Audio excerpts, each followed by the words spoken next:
Тэгэхээр guys сүүлийн үед бол сошиал хэвлэл мэдээлэлэр бол нэлээд бужигнаа болоод байгаа. Тэр нь болохоор юу вэ гэхээр улс төрийн одоо мафицсан, эрх мэдлээ ашигласан, улсаас одоо хулгай хийсэн, улсад одоо хөрөнгө оруулах ёстой мөнгийг өөртөө хувьдаа завшсан хэрэг байгаа. Тэгэд энэ хэргийн талаар өмнө нь бол хэдүүлээ сонсч ирсэн. Тэгээд энэ хэрэг бол ер нь сүүлийн үед гарсан одоо бидний үзэж байгаа баримтаар бол ер нь бол бүр дараагийн түвшинд очисон байгаа нь бол харагдсан. Өмнө нь бол их найд хэдэн их найд жилээд 20 30 40 их найд гэж ярьдаг байсан. Одоо бүр тэрнээс бүр дараагийн тоо гарч ирсэн.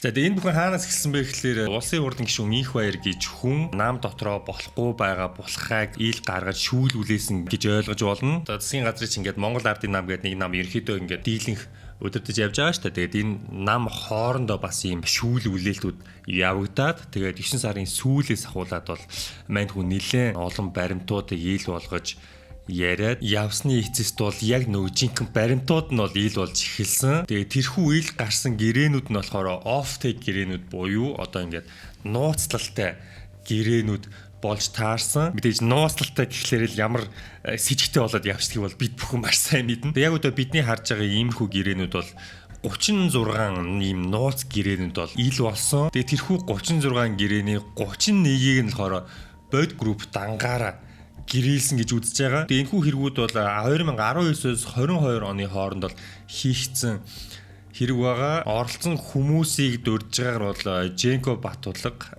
Амундра эмэгтэйчүүдтэй нэр холбогдохтой айгүй тийм зангарахтай их сарнаа өгдөг гэж мэдээлүүд яваадсан би нэг харж байсан. За тэгээ оюун эрдэнэ амар баясгалан гэж хүмүүс бол ерөөхдөө юм мафчж хоорондоо хийж нэг гэрээг нэг тэрбумаар үнэлээд ерөөхдөө 31 тэрбум доллар юм биш үү? What? 31 тэрбум долларын гэрээг бол үүсгэлсэн гэж ярьсан байгаа. Тэгээ энэ арга барил яаж явагддаг вэ гэхээр тухайн үед нүүрсний үн бол одоо ингээд айгүй өндөр байгаа шүү дээ.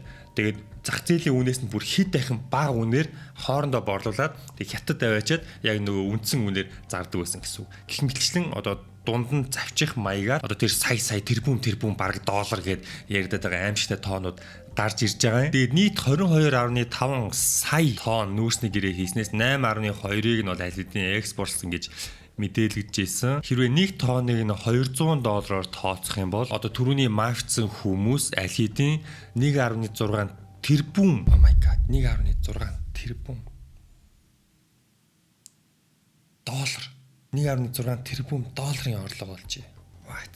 Юм андуураагүй үстэй. Яалчгүй тэгж тооцлогдоод байна да. Бүгдээрэн дээр л тэгж гараад байна да. Сая доллар гэдэг тоо ямар их гэдгийг та мэдхгүй яг амьдрал дээр. Тэрбумын талаар ярьж шít. Яа. Ухааллаа яа.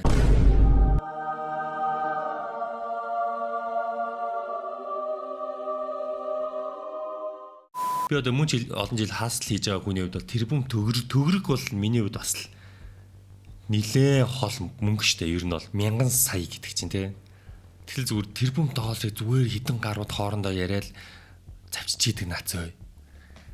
Аимшигтай. Тухайн үеийн 1 тонн нүүрсний үн $400 байсан юм байна штэ. $50 зарсан гэж үн яваад байна. $100 ярьсан гэж үн яваад байна. Ер нь бол нэлээд бага үнээр хоорондоо борлуулад гадагшаа үндсэн үнээр явуулаад нэлээд их завчаа хийсэн гэсэн үг. Аимшигтай. Бүр зарим гэрээн дээр $8 гэж гарч ирээд байгаа. Өөр төрлийн нүүрс юм уу? Ямар амар юм бэ? 1 тонн нүүрс $8.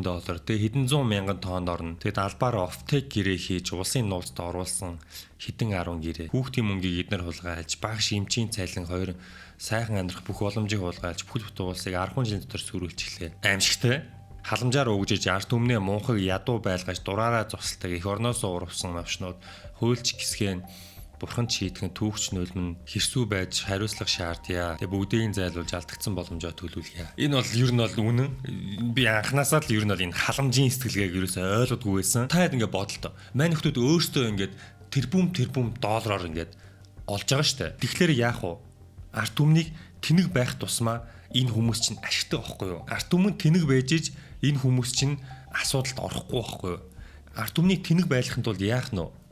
Сар болгоны хэдхэн төрөөр угжаал аргалаал халамжлаа ингээл нэг амьдралын ингээд нэг болж байгаа юм шиг болохгүй байгаа юм шиг ингээд байлгаал ингээд байж идэг. Тэгээ ядуу амьдралд нь тасгаад ядуу хүмүүс яах нь ингэж дээшээ харж эсрэгүүцэж чадахгүй тийм үү? Ядуу болохоор өнөөдрийн талхаа яйда гэж байгаа хүмүүс бол хизээж энэ дээдлийн гарууд ер нь хитэн тэр бөмбөр ижил гэж бодохгүй шүү дээ. Тэр аргыг ерөөдөө олнол ашигласан гэсэн. Хитүүлээ скамдуулсан. Жинхэнэ скамд чинь одоо эднэр байна.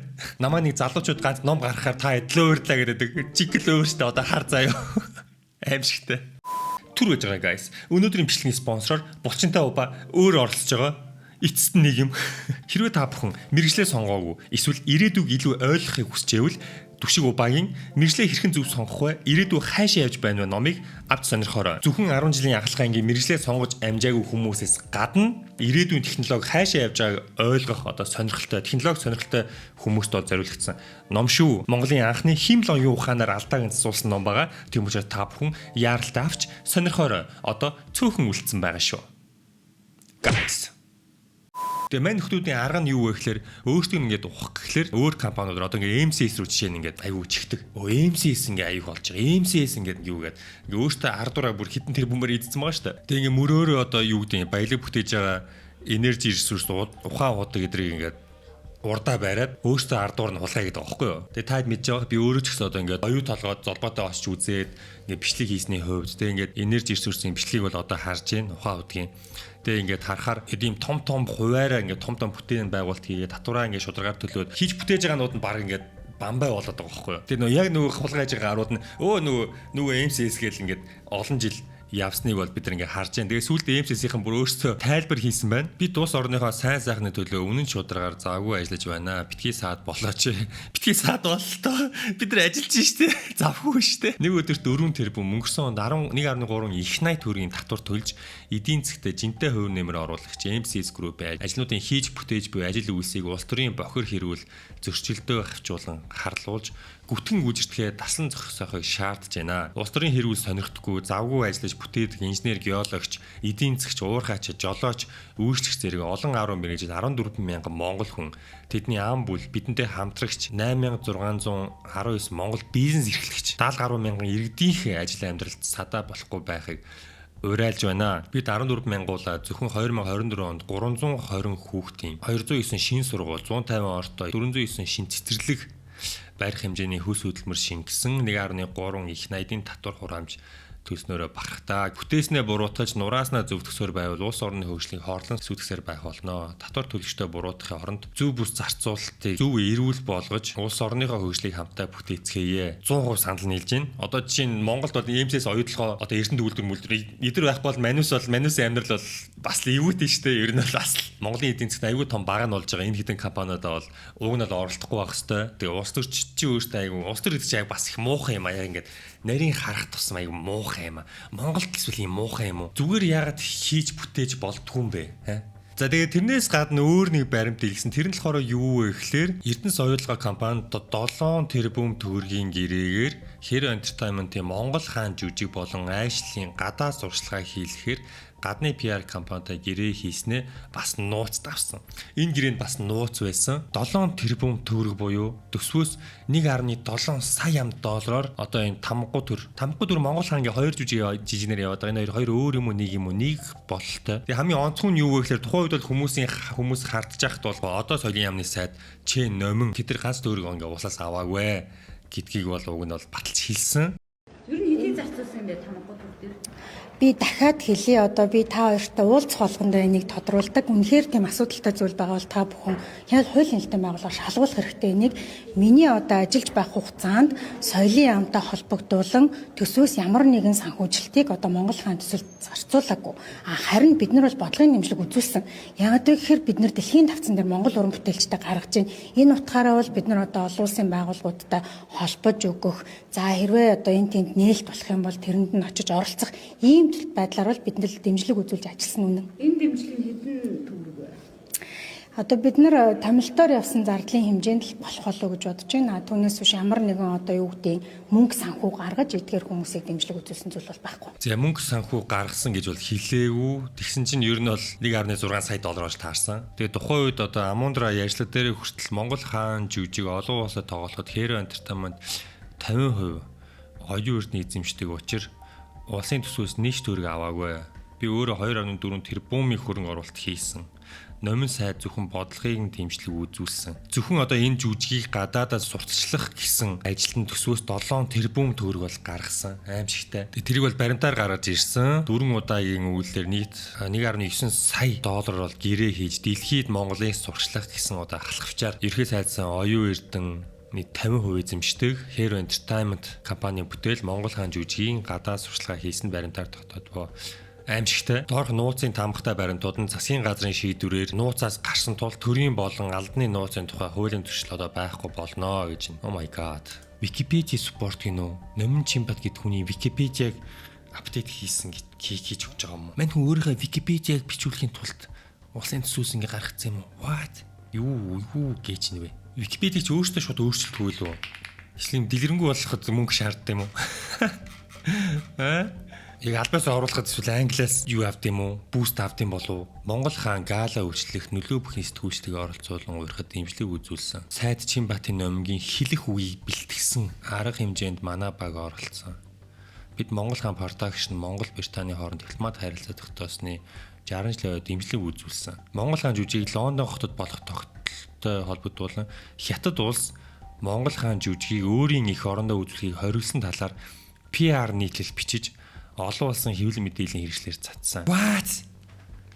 Эцэг юу баримтанд вэ? Хятад гэхдээ Монгол хааныг баг хориглосон гэдг нь ер нь баг хотлоо юм шүү. Хятад хориглосон гэж хуцаад байсан чинь PR байсан юм уу? Хоёр орны хооронд хагарал гарах.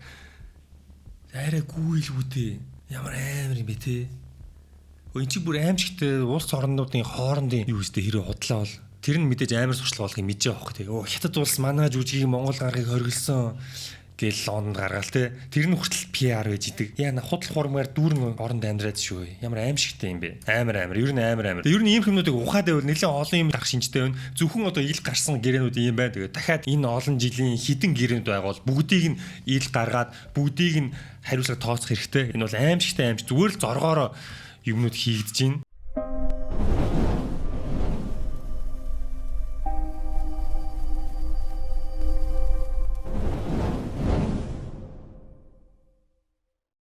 За ер нь иймэрхүү. Гайс харж байгаа. Тэгээд ингээд талаар ч хинт итгэж амьдрах юм бэ? Булчинтай багаас өөр шудрахын энэ дэлхий дээр халах уу? Тэгээ миний хувьд бол дахиад бүр олон гэрээнүүд ил болоосоо гэж хүсэж байна. Үнэн эцэст нь ялаасаа гэж хүсэж байна. Тэгээ ажлаа мөрөөрөө хийж байгаа хувийн хвшлүүдийг хүртэл одоо энэ уулзлагчид яаж ингэж ашигладгийг бол бид нар харлаа. Ер нь бол аимшигтай. Сүүлдээ улс орноо хүртэл дэнжин тавиа тэр Хятад хориглосон гэдэг чинь зүгээр. Гэтэ амар юм те. Тим PR байна гэхлээр. За. Guys тэгээ бүгдээрээ лайк дарж ирсэн бүхтүүдээрээ лайк их дарах тусам энэ болохыг бол хүмүүс олноороо мэдж аавна. Аимшигтай. Дараа дахиад бас эвгүй иймэрхүү яг жинхэнэ эвгүй баримтууд гарч ирвэл хэдүүлээ ярилцсан. Тэгээ дараагийн хэсгээр уулзлаа. Түр баяртай guys.